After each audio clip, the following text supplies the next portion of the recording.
இந்த டுடே சாணக்கியா அதிமுக கூட்டணிக்கு எவ்வளவு கொடுத்திருக்காங்கன்னு பார்ப்போம். 34 54 தொகுதிகள் மட்டுமே அதிமுகவுக்கு கிடைக்கும். எல்லாருமே அந்த அதிமுகவுக்கு அந்த 55 54 ஒண்ணுதான் 80 கிடைச்சிருக்கு அப்படின்னு அவங்க ஒரு கருத்தை கொடுத்திருக்கிறாங்க. இதுக்கு மட்டும் இல்லாம பிமார்க் நிறுவனம் 65 85 வரை கிடைக்கும் என்னும் சொன்னாங்க. இதுதான் உச்சபட்சமா கொடுத்தது பிமார்க். இதுதான் 85 தொகுதிக்கு மேல அதிமுகவுக்கு கிடைக்காது. இன்னும் 2 நிறுவனங்கள் 144 சொன்னாங்க. இந்த நிறுவனங்களின் கணிப்புகள் அதிமுகவை விட தமிழக வெற்றி கழகம் அதிக இடங்களை பெறும் அப்படின்னு அந்த கருத்து கணிப்பு சொல்லியிருக்கு.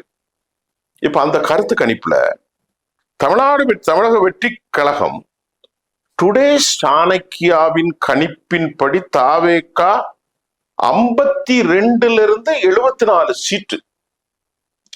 இதே தாவேகா டுடே அதிமுகவுக்கு 56 சீட்டு.